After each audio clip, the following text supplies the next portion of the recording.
On this channel, most of the focus is on the past, theme park history, attractions that were never built, etc. I make a point not to put too much focus on current events or the future for a couple of reasons. One, because it's not really within the scope of this channel's concept, and two, because there are already a lot of really great channels out there that cover that sort of thing. But in honor of the new year, I thought it would be fun to have a little bit of a retrospective and look at some of the 5 biggest theme park stories of 2025. This is going to be a pretty subjective list, and your top stories may differ from mine. These are just the stories that I personally feel were the most noteworthy or that I remember seeing the most online discussion around. So without further ado, let's get into it.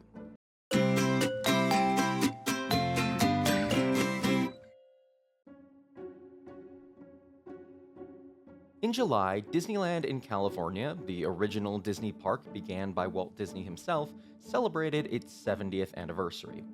By all accounts, such a momentous occasion should have been higher up on the list, but to be honest, it didn't really feel like Disney did too much to mark the occasion, especially compared to previous anniversaries.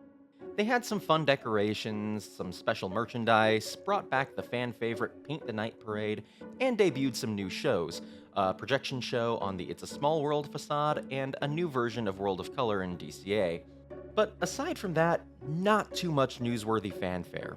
Well, apart from one thing that is actually going to be its own item later on our list, more on that later. Really, this one made the list purely because it would be a noteworthy anniversary no matter what. Disneyland is really the theme park that made the industry what it is today, so any major anniversary of its opening is worthy of such a list.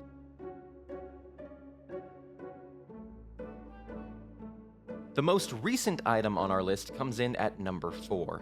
In November, Disney unveiled a new animatronic of Olaf the Snowman from Frozen.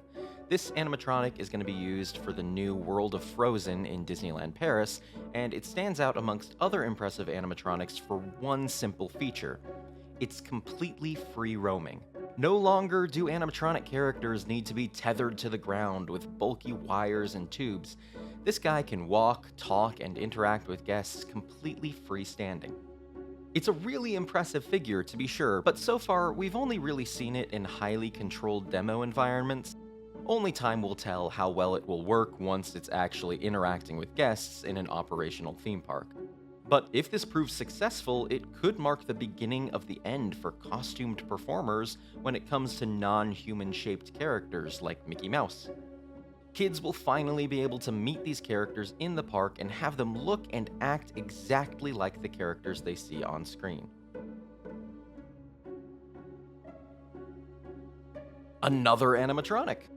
I debated talking about this as part of the Disneyland 70th anniversary point, as this did debut as part of that celebration, but as this really became a story in and of itself, I felt it was worthy of its own entry on the list. As part of the 70th anniversary of Disneyland, the park debuted Walt Disney: A Magical Life, a new show in the Main Street Opera House Theater which traditionally shows Great Moments with Mr. Lincoln. The biggest talking point about this new show was the brand new life-sized animatronic of Walt Disney himself. This figure was the talk of the town for months, but not necessarily for the reasons Disney wanted.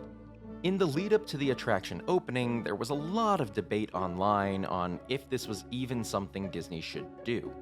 Was it in poor taste? Would Walt have even wanted or appreciated this? It was a polarizing topic to say the least. Then, when Disney finally unveiled the figure, the public marveled at the fantastic, hyper-realistic, technological marvel of an animatronic of the My Pillow guy. Yeah, needless to say, people were generally less than impressed by the figure's likeness to Walt Disney. I don't want to get too into the weeds on my own opinion on this, partly because an in-depth dive into all the nuance of this could take up an entire video of its own.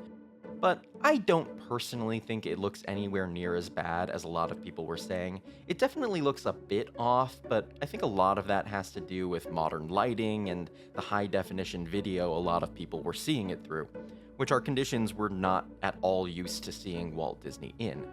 It also looks a lot better in person, and you can tell a ton of work was put into getting it to move in a realistic manner. The theater will exclusively show the Walt Disney Show for a while, and the plan is to eventually switch to alternating between it and Great Moments with Mr. Lincoln. This is another controversial one.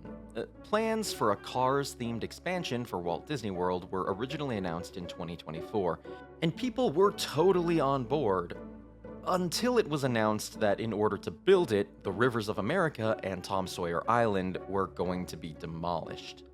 People fought hard against this, probably harder than I've ever seen a group of people fight against the closure of an attraction before. The Rivers of America and Tom Sawyer Island are classic landmarks for the park, dating back to Disneyland before being replicated in Florida. The idea that they would be bulldozed and filled in to accommodate cars of all things really rubbed a lot of classic park fans the wrong way. Ultimately, though, it was a losing battle, and in July of 2025, Disney officially closed the river and the island to begin construction. As of the time of this video, construction is still underway. The new land, Piston Peak National Park, has not yet had a confirmed opening date, but it's likely to be sometime in 2027 or 2028.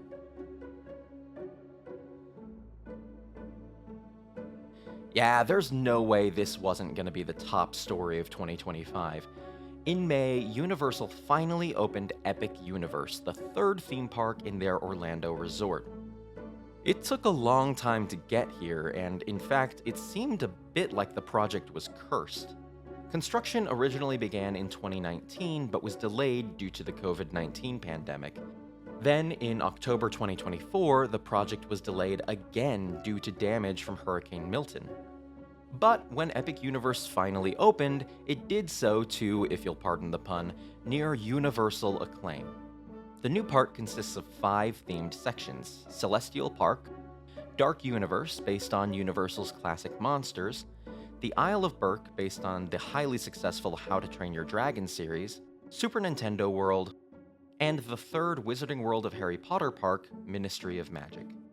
Universal has really been giving Disney a run for their money in the theme park space in recent years, and Epic Universe is just the latest example of that. And that's it. That's my very subjective list of the top theme park stories from 2025. What was your biggest story of the year? Let me know in the comments. I, for one, can't wait to see what 2026 brings. Thanks for watching. If you enjoyed this video, you can like, subscribe, click the bell, all that fun stuff so you can stay notified of everything I post. I hope you have a good day, and I'll see you in the parks.